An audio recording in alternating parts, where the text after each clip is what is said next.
London, 1536. The Tower of London looms under a storm-black sky. Torches flicker along its stone walls as a woman in silks, barefoot, shivering, falls to her knees. Behind her, a masked executioner sharpens his sword. She is not a peasant, not a traitor in arms. She is the wife of one of Henry VIII's most trusted ministers. Her crime? Becoming too close to her king. Too intimate, too disposable. Because in Tudor England, desire was power, and power was death. If you believe history's darkest scandals should not stay buried, subscribe now. Comment where you're watching from, because today, we're opening the forbidden chambers of Henry VIII's court, where loyalty was rewarded with betrayal, and love could cost you your head. The story of Henry VIII is usually told as if it begins and ends with his 6 wives: Catherine of Aragon, Anne Boleyn, Jane Seymour, Anne of Cleves, Catherine Howard, and Catherine Parr. 6 women, 6 tragedies, and 6 cautionary tales of what it meant to be married to a king who mistook his will for God's own command. But what if that list is incomplete? What if the true tally of Henry's victims extended far beyond the royal marriage bed, into the homes of his most loyal servants, his most trusted friends, and the women they thought were safe beneath their husbands' names? This is the scandal they tried to bury. The English court was a stage of whispers. In the gilded halls of Whitehall, where walls were hung with tapestries of battles and saints, the corridors hummed with gossip of a different kind. Men boasted of land grants and knighthoods. Women whispered about who had caught the king's eye. And in hushed tones, repeated with fear rather than delight, came the same warning: the king does not stop at queens. One of the earliest names whispered was Elizabeth Bessie Blount. She was not yet married when Henry noticed her, but her story set the pattern. She bore the king a son, Henry Fitzroy, and though she was cast aside, the lesson was clear. Intimacy with the king brought no protection, only exposure. To be chosen was to be used. To be used was to be discarded. Later, the pattern turned darker. Elizabeth Carew, wife of Sir Nicholas Carew, Henry's boyhood companion, found herself at the centre of courtly rumour. She was beautiful, quick-witted, and always at court functions. According to a Venetian ambassador's letter from the 1530s, the king's favour was well known toward her. That phrase, well known, was diplomatic language for scandal. Her husband, Sir Nicholas, gained prominence. He was showered with royal patronage, offices and land. But the tide turned quickly. When Henry's gaze shifted, Nicholas Carew was suddenly no longer a friend, but a liability. He was executed for treason in 1539. Officially, it was for involvement in opposition to Thomas Cromwell, but those who lived at court knew better. Proximity to a woman the king had once desired was a death sentence, and Carew was not the only one. Similar tales surfaced around the wives of other ministers. Women admired, invited to banquets, summoned to private chambers. Some were sent away quietly, banished to convents or country estates. Others were left to watch their husbands fall from grace. Each case blurred the line between political betrayal and personal revenge. For the wives, there was no escape. If they refused Henry's advances, their families faced exile or ruin. If they yielded, they lived in fear of exposure. The court was a hall of mirrors. Every smile could be misread, every gesture misinterpreted. A woman's silence could be spun into guilt, her compliance into treachery.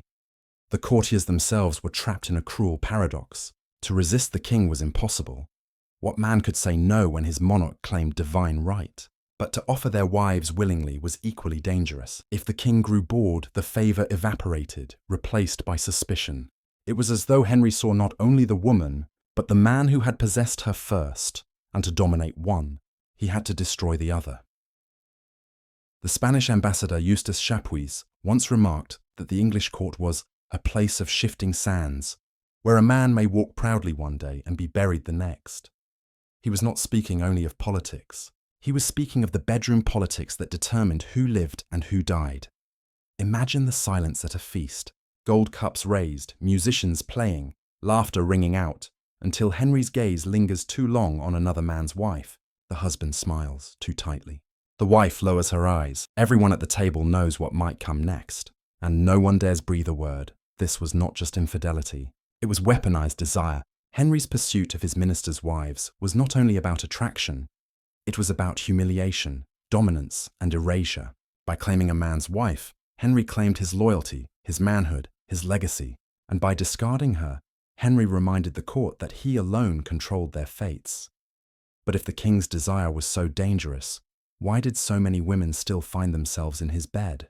Was it ambition, coercion, or the sheer impossibility of saying no to a monarch who believed himself above the law of God and man alike? To understand the scandal, we need to step back and look at the stage Henry played upon, Tudor England. It was not merely a kingdom, it was a furnace, and the court, at its heart, was both dazzling and deadly.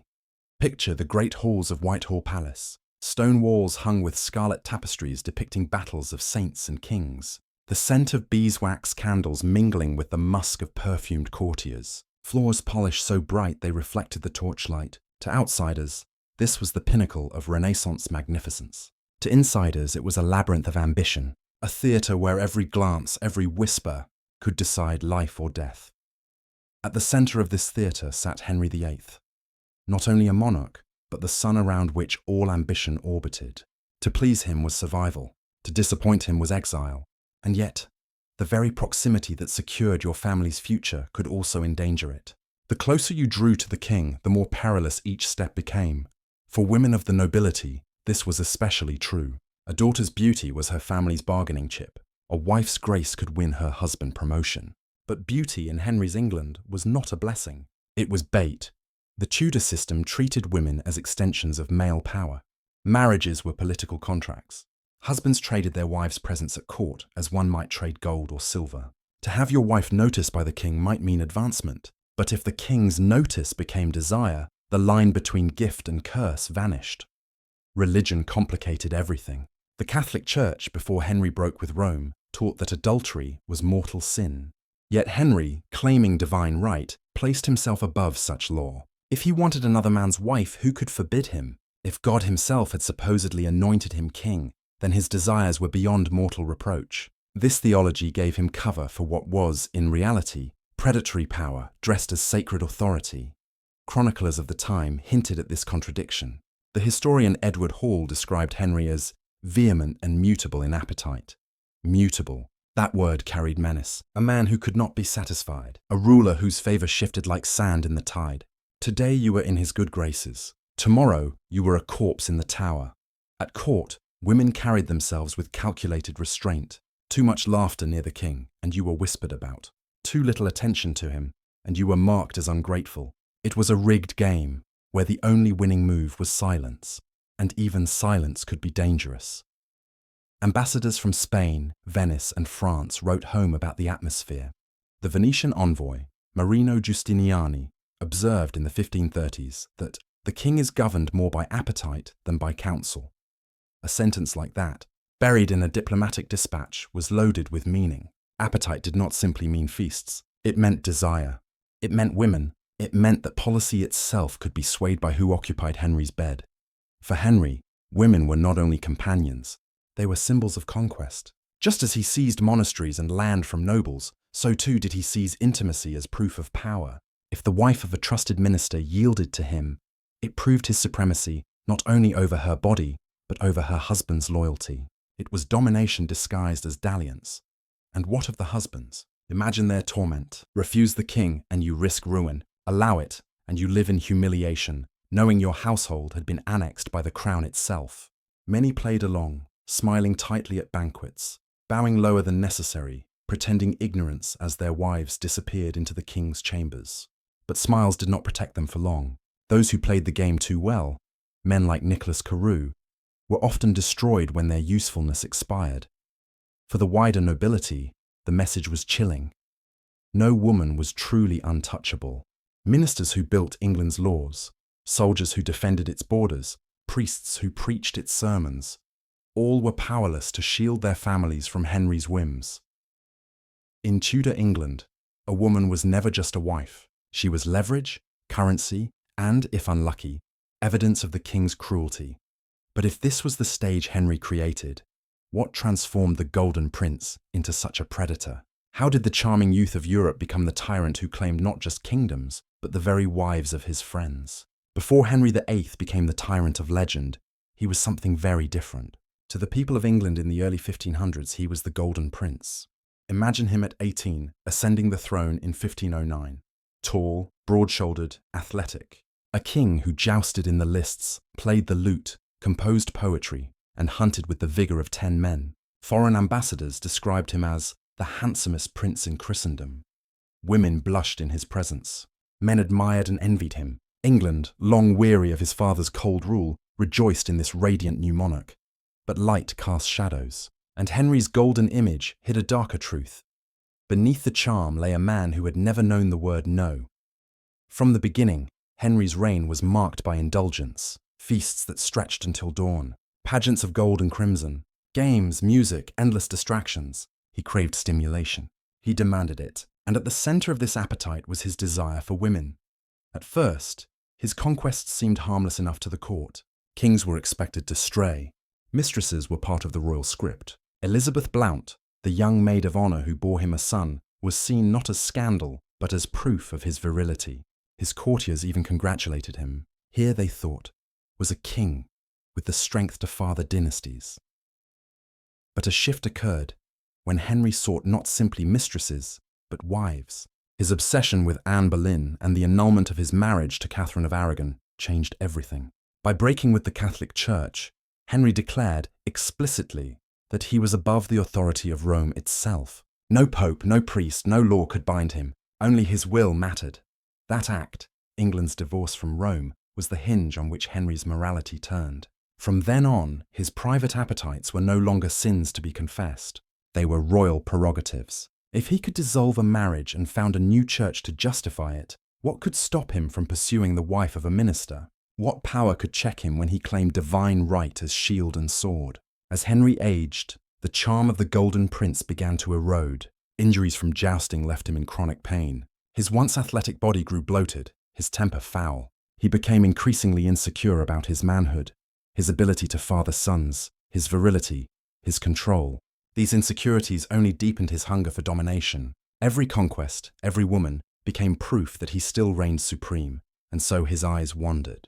Not just to young ladies at court, but to the wives of his closest allies. To claim them was to assert superiority twice over the woman's body and over the man's honor. It was humiliation used as a political weapon.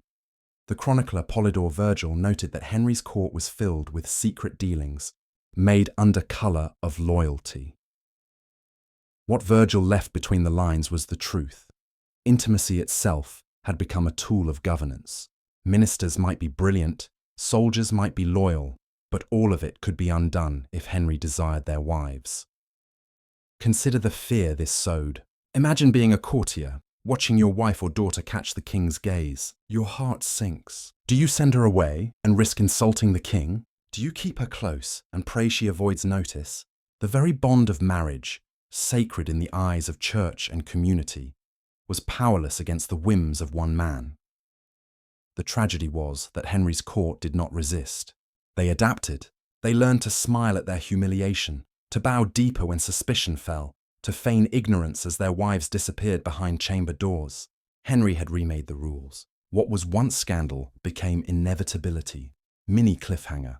But what happened when a woman, a minister's wife, bound by loyalty, yet cornered by fear, dared to resist the king? What happened when silence was no longer enough? Transition aphorism. The Golden Prince had risen. But it was not light he brought, it was appetite. And appetite consumes. If Henry VIII's early affairs blurred the lines between courtly flirtation and royal privilege, what followed would cross into darker territory. Seduction followed by betrayal. Favor followed by death. One name stands out above all: Elizabeth Carew.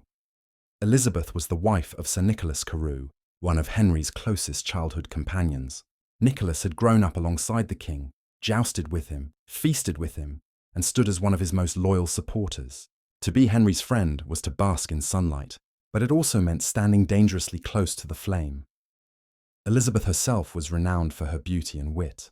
The Venetian ambassador, Marino Giustiniani, hinted at it in his correspondence, noting she was well regarded by the king. In the coded language of diplomacy, such phrases meant more than courtesy. They meant gossip. They meant suspicion. Behind closed doors, Elizabeth is believed to have entered into a relationship with Henry.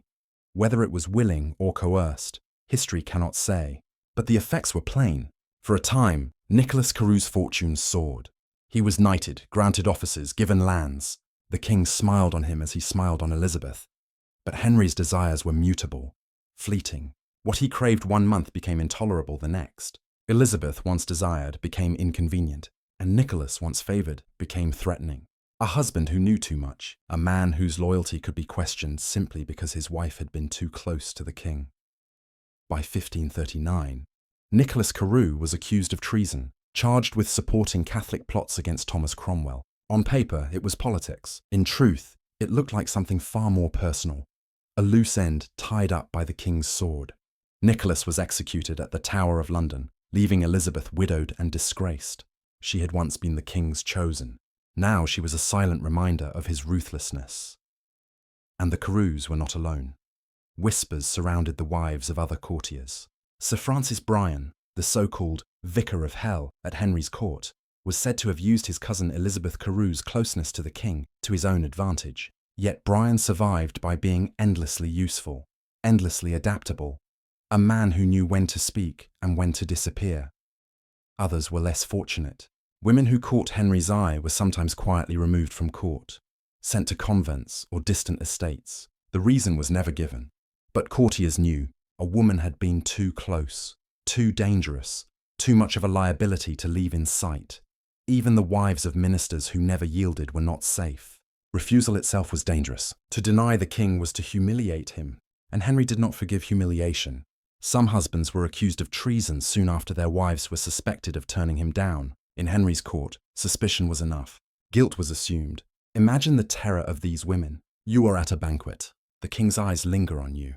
The music continues. The laughter rises around you, but your stomach knots. If you smile, you risk encouragement. If you look away, you risk insult. There is no safe choice. You are trapped in a game with only one player, and his word is law. And for the husbands, the dilemma was worse. Do you offer your wife to the king, pretending it is an honor, knowing you have surrendered your dignity? Or do you resist, knowing it could bring ruin not just upon yourself, but your entire family? In this way, Henry forced men into submission, not only politically, but psychologically. He broke their households as easily as he broke their alliances.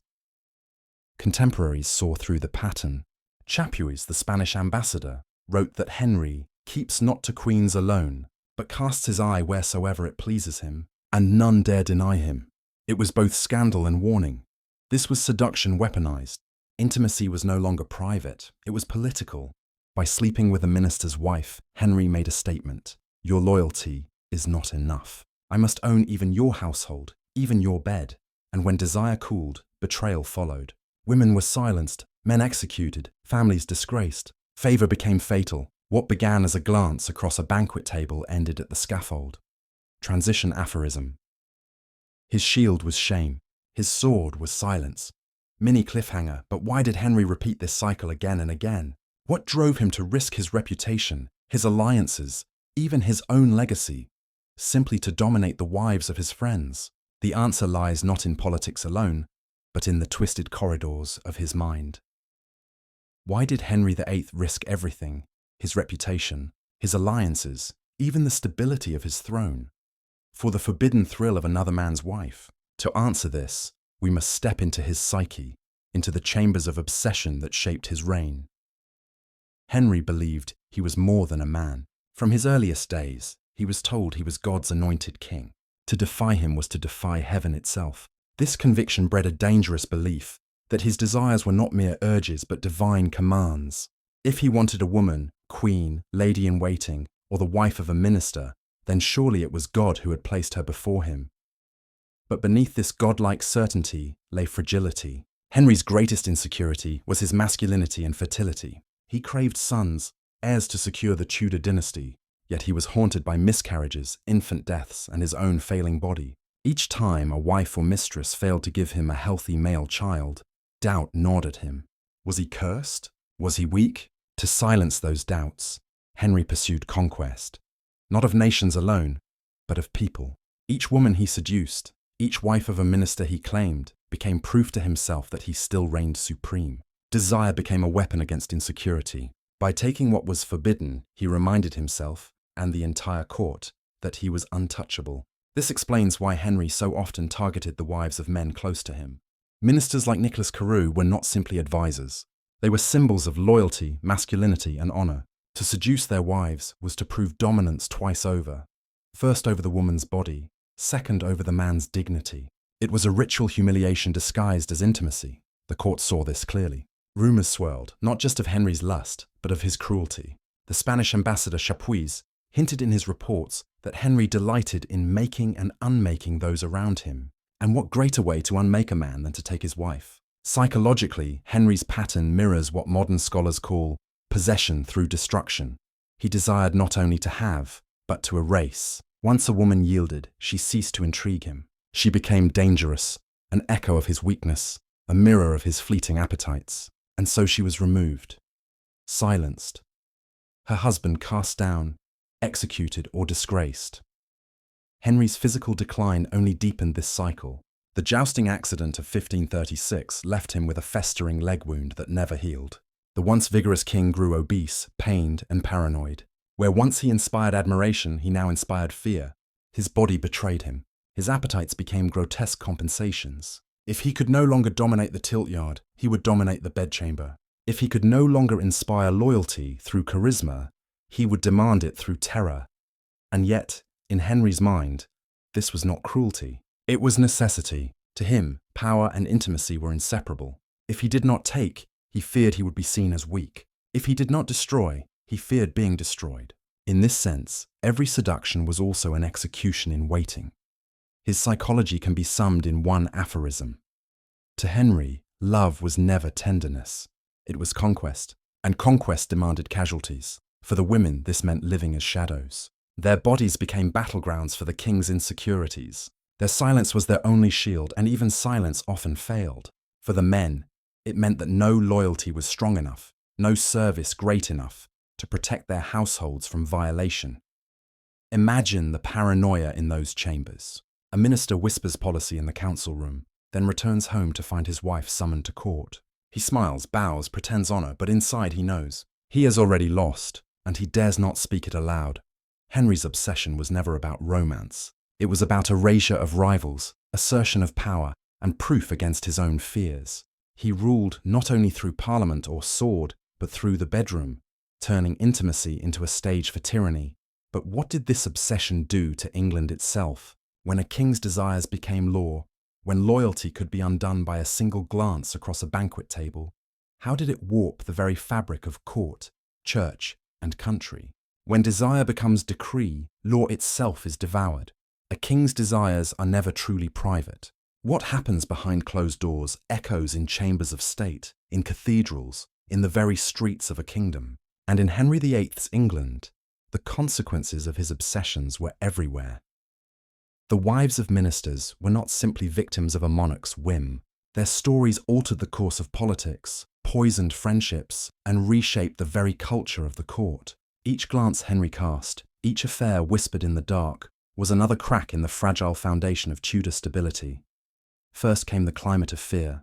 Ministers learned quickly that their wives were as much liabilities as they were companions.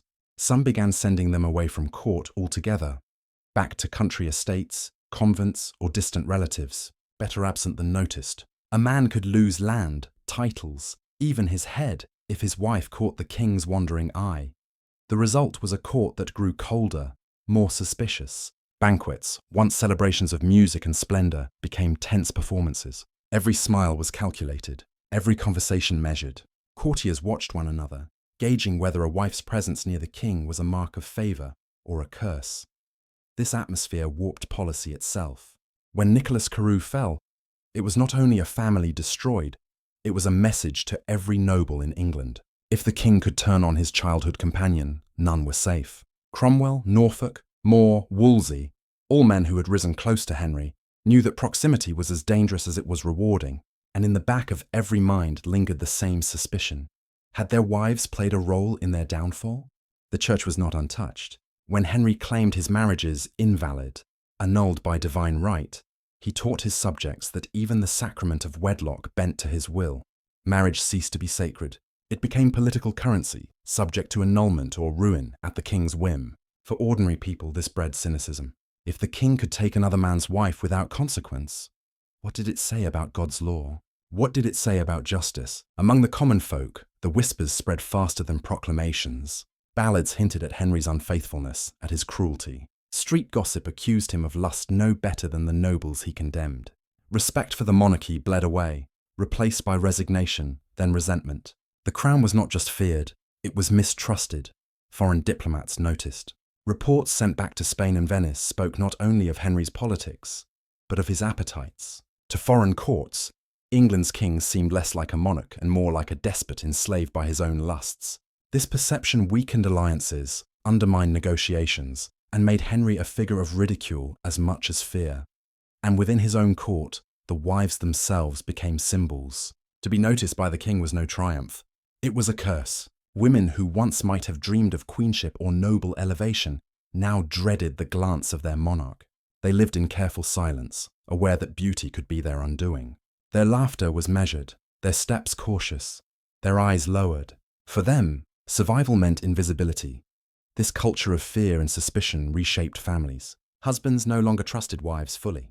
Wives no longer trusted the loyalty of husbands. The bond of marriage itself, already fragile in a court ruled by politics, was corroded further.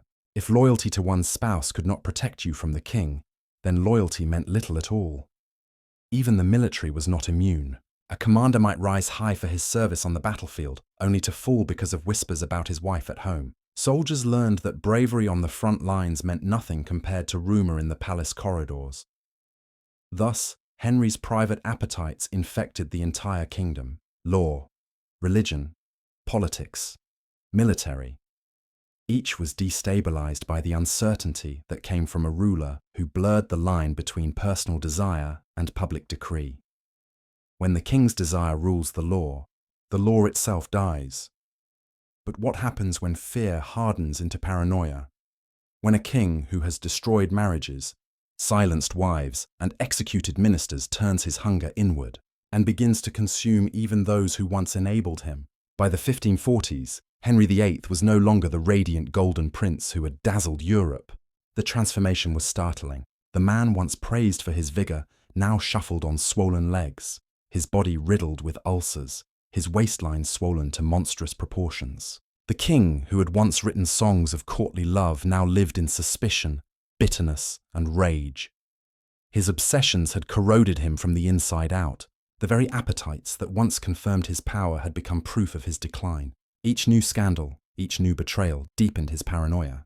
He had consumed his friends, his wives, and now he began to consume himself.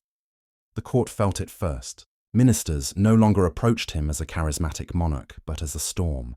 They waited to see where his thunderbolt would strike next. A joke told in the wrong tone, a letter delayed, a whisper overheard.